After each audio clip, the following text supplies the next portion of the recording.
Well, hello there. It is August 27th, 2024. I just woke up from a nap. Not sure why I'm inspired right now, but I have not posted since last October, I think, and I'm sorry about that. Didn't really mean to drop off the face of the earth. Quite honestly, there's just been a lot of weird kind of developments, or at least I don't know, maybe you'd say ambiguous, and I think maybe I wasn't sure exactly how to go about talking about it.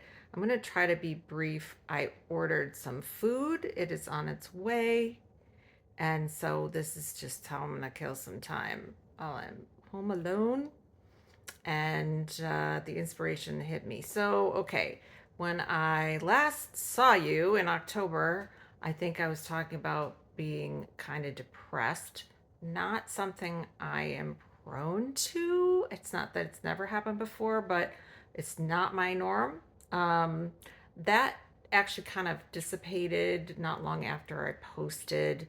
If I recall, I was watching things unfold overseas, and that was a big one. Like that seemed to throw a lot of other things that I was holding in heart and mind kind of into chaos. Long, but we don't need to get into the details. So a little bit of better living through chemistry, but a lot of just sort of, I think, letting the grief happen and moving through it. I've gotten a lot of practice with that. So since then, despite a lot of ups and downs, I've really been doing better. Okay, so here's the wild part.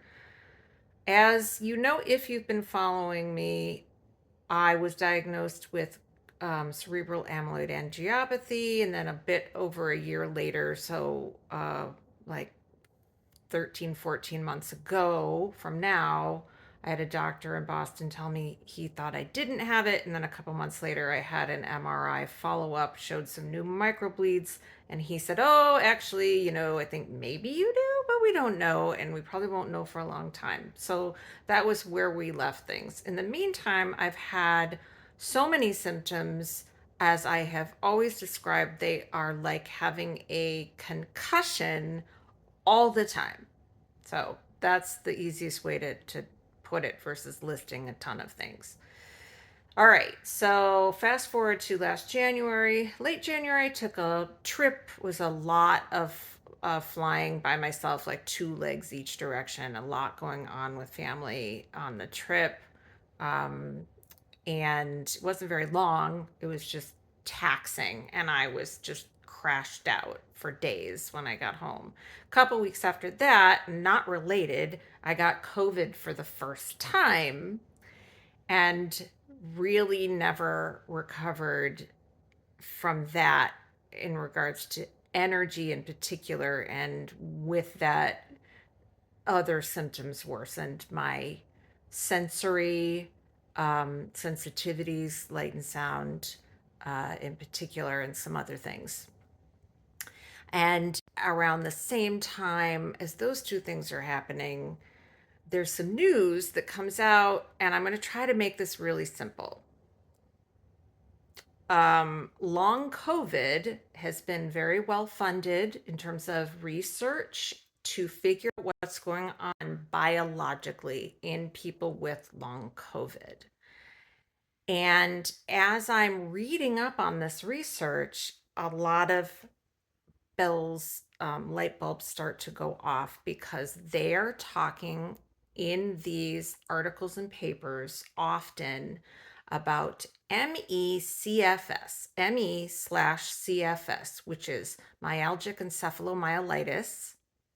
Took me days to figure out how to say that, slash chronic fatigue syndrome, which is the worst name for a condition that I can imagine. Huh.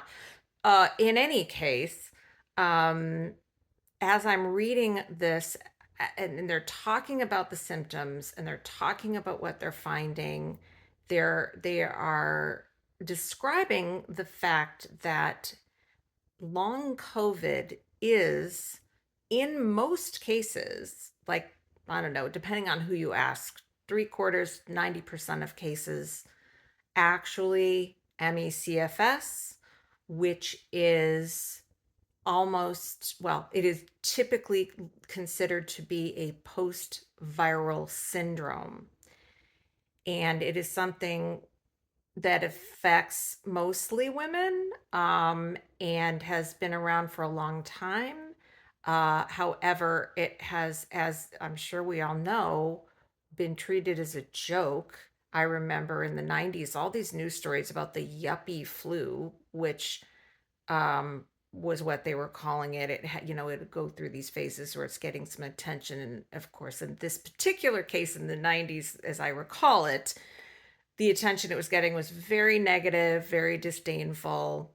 And this impacted research funding. It really diminished progress that was slowly being made.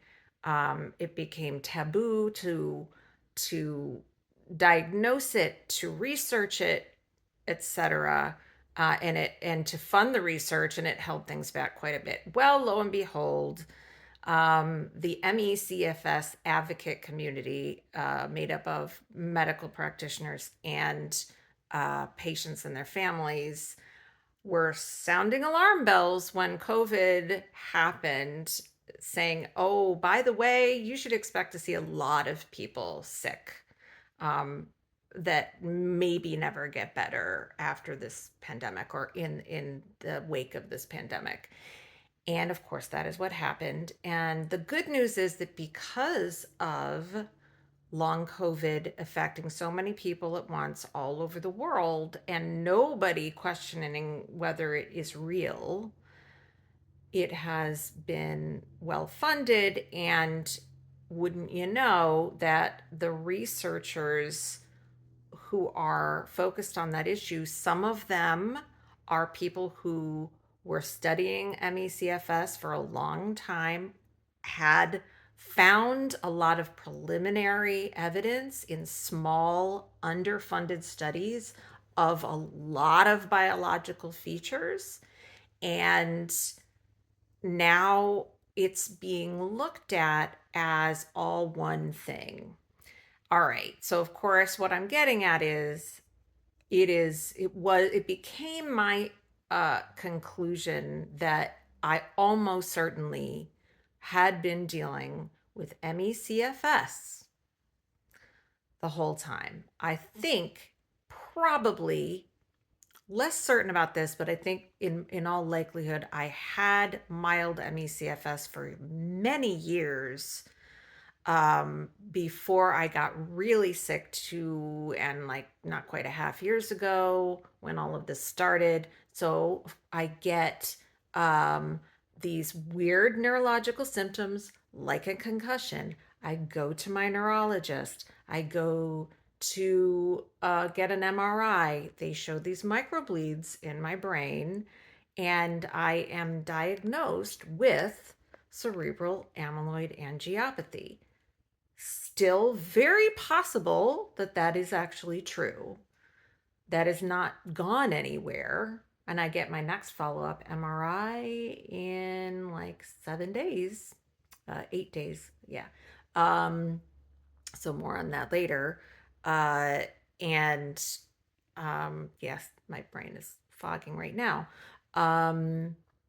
So that's still a thing, but all along, at least some of the doctors were saying, we're not sure, honestly, how to tie the symptoms you're having to the microbleeds and the CAA. Ha ha ha. So yes, I did sort of diagnose myself initially, but because, and I mean, this is how this works typically, because there is no test for ME/CFS. There is biological evidence that they know is real in bloodstream, brain, muscle tissue. You can look it up. It's something else. But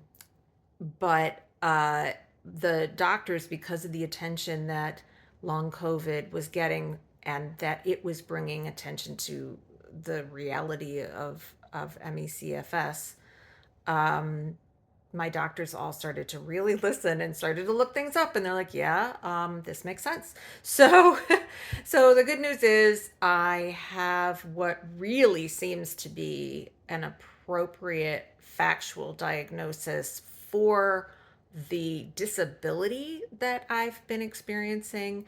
I have an understanding, as much as there is one, in terms of what is going on biologically, and the fact that there really aren't any treatments, and that 90% of people live with this forever so far. So, quickly to wrap up, my outlook is it sucks that I am going to deal with this probably for a long time, but it is not fatal. The CAA someday may be fatal, may cause dementia. It's very, it seems very likely to me, and from what I understand medically, if that's true, it's probably not happening for a long time. Oh my gosh, so that's fantastic.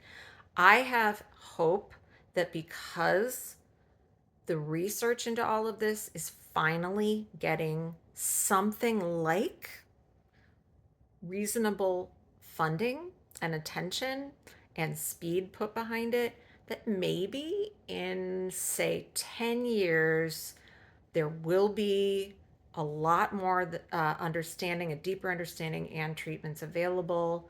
I will be keeping an eye on it, on the medical news and the advocacy groups in the meantime. ME Action is one that I highly recommend looking into if you're curious.